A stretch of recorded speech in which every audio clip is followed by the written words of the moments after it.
আজকে আমি আপনাদেরকে শিখাবো ইয়া ওয়াকিলু 21 বার পাঠ করে ফু দিলে কি হয়। আমি আবার বলছি, ইয়া ওয়াকিলু 21 বার পাঠ করে ফু দিলে কি হয়। খুবই দামি এবং গুরুত্বপূর্ণ আমলটি আপনি শিখে রাখুন, আপনার কাজে লাগবে। আমলটি আপনি যে কোনো সময় করতে পারেন, যখন আপনার দরকার হবে তখন আপনি আমলটি করবেন। যখন মনে করেন এখন আমার দরকার, তখনই আপনি আমলটি করবেন। তো প্রিয় ভাই বোনেরা, আমলটি করতে আপনার টাকা পয়সা খরচ করতে হবে না, অল্প কিছু সময় ব্যয় হবে। 5 থেকে 6 মিনিট সময় আপনার ব্যয় করতে হবে, তাহলে আপনি অবশ্যই উপকৃত হতে পারবেন। ভাই বোনেরা, আমলটি কিভাবে করবেন, কোন নিয়মে করবেন, বিস্তারিতভাবে আমি আপনাদেরকে বলে দিচ্ছি। তাই বিস্তারিত জানার জন্য ভিডিওটি না টেনে না কেটে শেষ পর্যন্ত দেখার অনুরোধ থাকবে, তাহলে আপনি সঠিক নিয়মে আমলটি করতে পারবেন। প্রিয় ভাই বোনেরা, শুরুতেই বলবো কিভাবে আমল করবেন, তারপরে বলবো আমলটি করে কিভাবে আপনি উপকৃত হবেন। তাহলে চলুন কিভাবে আমলটি করতে হয় জেনে নেওয়া যায়। আমি শুরুতেই বলছি, এই আমলটি যে কোনো সময় করা যায়, যে কোনো অবস্থাতেই এই আমলটি করা যায়। যখনই আপনি মনে করবেন আমলটি করা দরকার, তখনই আপনি আমল করবেন। আপনার যদি অজু থাকে তাহলে তো ভালো, অন্যথায় অজু করার যদি কোনো সহজ মাধ্যম থাকে আপনি অজু করবেন। আর যদি আপনার একান্ত অজু নাই থাকে তাহলে অজু ছাড়াই আপনি করবেন।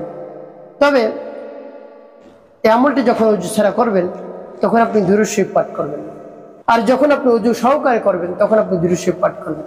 তাই কারণে অজু ছাড়া দুরূদ শরীফ পড়া নিষেধ, আপনি অজু ছাড়া দুরূদ শরীফ পাঠ করবেন না। এজন্য কি পাঠ করবেন, আপনি যখনই দরকার হবে তখনই আমলটি যখন করবেন কি পাঠ করবেন, ইস্তিগফার পাঠ করতে পারেন। আস্তাগফিরুল্লাহ রাব্বি মিন কুল্লি যামবি ওয়া আতুবু ইলাইহি লা হাওলা ওয়ালা কুওয়াতা ইল্লা বিল্লাহিল আলিয়্যিল আযীম। এভাবে আপনি ইস্তিগফার পাঠ করবেন। তারপর আপনার যদি অজু থাকে তাহলে দুরূদ শরীফ পাঠ করবেন 3 বার, সাল্লাল্লাহু আলাইহি ওয়াসাল্লাম, সাল্লাল্লাহু আলাইহি ওয়াসাল্লাম, সাল্লাল্লাহু আলাইহি ওয়াসাল্লাম। আর যদি অজু না থাকে তাহলে দুরূদ শরীফ পাঠ করবেন না, শুধু ইস্তিগফার পাঠ করবেন। এভাবে যখন ইস্তিগফার দুরূদ শরীফ পাঠ করা হবে, তারপর আপনি সেই নামটি পাঠ করবেন মহান রব্বুল আলামিনের। আর মহান রব্বুল আলামিনের নাম নিলেই মহান রব্বুল আলামিন খুশি হয়ে যান। মহান রব্বুল আলামিনের নামের স্মরণ করার সাথে সাথে মহান রব্বুল আলামিন আপনার উপর রাজি আর খুশি হয়ে যান। মহান রব্বুল আলামিন বলেন, ওয়ালিল্লাহিল আসমাউল হুসনা ফাদউহু বিহা। আমার রয়েছে সুন্দর সুন্দর নাম, সেই নাম ধরে ধরে তোমরা ডাকো। তো মহান রব্বুল আলামিনের নাম ধরে ধরে যখন আপনি ডাকবেন, মহান রব্বুল আলামিন আপনার ডাকের সাড়া দিতে থাকেন। কোন সমস্যার জন্য আপনি ডাকতেছেন সেই সমস্যা মহান রব্বুল আলামিন দূর করে দেন। সুবহানাল্লাহ ওয়া বিহামদি। মহান রব্বুল আলামিন হলেন দয়ার সাগর, মায়ার সাগর। মহান রব্বুল আলামিনের কাছে যদি আপনি বলতে পারেন, মহান রব্বুল আলামিন অবশ্যই আপনার সব ধরনের বাসনা কামনা সব ধরনের সমস্যা দূর করে দিবেন। শুধু একজনই পারেন সব সমস্যার সমাধান করতেন, তিনি হলেন মহান রব্বুল আলামিন। তো তার কাছে আপনি এভাবে বেশি বেশি দোয়া মোনাজাত করবেন, বেশি বেশি তার নাম স্মরণ করে তারপরে তার কাছে চাইবেন যে কোনো সমস্যার জন্য। মহান রব্বুল আলামিন সেই সমস্যা থেকে আপনাকে মুক্তি করবেন ইনশাআল্লাহ। তো প্রিয় ভাই বোনেরা, যখন সেই নামটি পাঠ করবেন তখন মনে মনে চিন্তা করবেন কোন সমস্যার জন্য আপনি আমলটি করতেছেন, এবং মহান রব্বুল আলামিনের কাছে মনে মনে বলবেন, হে আল্লাহ, সেই সমস্যা থেকে আমাকে চিরতরে মুক্তি দান করুন। তারপর আপনি সেই নামটি পাঠ করবেন।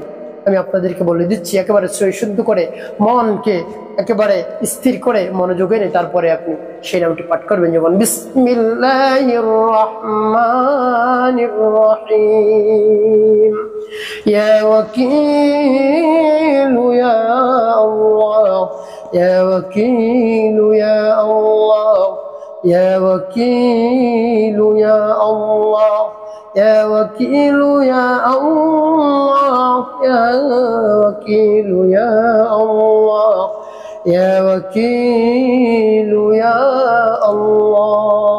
যখন পাঠ করা হবে তারপরে আপনি কি ফুলেন, তারপরে আপনি আবার পাঠ করবেন, বিসমিল্লাহির রহমানির রহিম, ইয়া ওয়াকিল ইয়া আল্লাহ, يا وكيل يا الله، يا وكيل يا الله، يا وكيل يا الله، يا وكيل يا الله، يا وكيل يا الله। করে শেষ হবে, তারপর আপনি মনে দরদ নিয়ে বড় পাঠ করবেন, বিসমিল্লাহির রহমানির রহিম, ইয়া ওয়াকিল ইয়া আল্লাহ, ইয়া ওয়াকিল ইয়া আল্লাহ, ইয়া ওয়াকিলু ইয়া আল্লাহ, ইয়া ওয়াকিলু ইয়া আল্লাহ, ইয়া ওয়াকিলু ইয়া আল্লাহ, ইয়া ওয়াকিলু ইয়া আল্লাহ। পাঠ করে শেষ আবার। প্রিয় ভাই বোনেরা, কতবার পাঠ করবেন? 21 বার।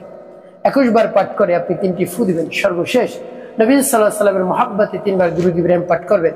যদি আপনার ওযু থাকে তাহলে 3 বার দুরূদ ইব্রাহিম পাঠ করবেন। আল্লাহুম্মা সাল্লি আলা মুহাম্মাদ ওয়া আলা আলি মুহাম্মাদ কামা সাল্লাইতা আলা ইব্রাহিম ওয়া আলা আলি ইব্রাহিম ইন্নাকা হামিদুম মাজিদ। আল্লাহুম্মা বারিক আলা মুহাম্মাদ ওয়া আলা আলি মুহাম্মাদ কামা বারাকতা আলা ইব্রাহিম وعلى آل إبراهيم إنك حميد مجيد. اللهم صل على محمد وعلى آل محمد كما صليت على إبراهيم وعلى آل إبراهيم إنك حميد مجيد. اللهم بارك على محمد وعلى آل محمد كما باركت على إبراهيم وعلى آل إبراهيم إنك حميد مجيد. এভাবে যখন দুরূদ ইব্রাহিম 3 বার পাঠ করা হবে, তারপরে আপনি 2টি ফু দিবেন। প্রিয় ভাই বোনেরা, মোট 5টি ফু দিয়ে আপনার আমলটি করা হলো। কোন উদ্দেশ্যের জন্য আমলটি করলেন? ফু দেওয়ার সাথে সাথে মহান রব্বুল আলামিনের কাছে বলেন কোন সমস্যা। আপনি যদি কোথাও জাহাজে চড়ে কোথাও যান, লঞ্চ, নৌকা, স্টিমার এতে চড়ে যদি আপনি কোথাও যান, নৌযানে চড়ে কোথাও যান, যদি তুফান শুরু হয়ে যায়, ঝড় বৃষ্টি যদি শুরু হয়ে যায়, কোনো দিক আপনি খুঁজে পাচ্ছেন না, কোনো সাহায্য আপনার কাছে নাই, কি করবেন? মহান রব্বুল আলামিনের কাছে আপনি সাহায্য চান। ইয়া ওয়াকিলু ইয়া আল্লাহ, ইয়া ওয়াকিলু ইয়া আল্লাহ, ইয়া ওয়াকিলু ইয়া আল্লাহ। এভাবে মহান রব্বুল আলামিনের কাছে আপনি সাহায্য চান। মহান রব্বুল আলামিন কুদরতি ভাবে, গায়বী ভাবে আপনাকে সাহায্য করবেন। আপনি চিন্তাও করতে পারবেন না কোথা থেকে সাহায্য চলে আসলো। এর জন্য যে কোনো বিপদে যদি আপনি পড়ে যান, মহান রব্বুল আলামিনের কাছে বলুন ইয়া ওয়াকিলু ইয়া আল্লাহ। তার সাহায্য চান, তার শরণাপন্ন হন, তাকে স্মরণ করুন, বেশি বেশি দোয়া দরখাস্ত করুন।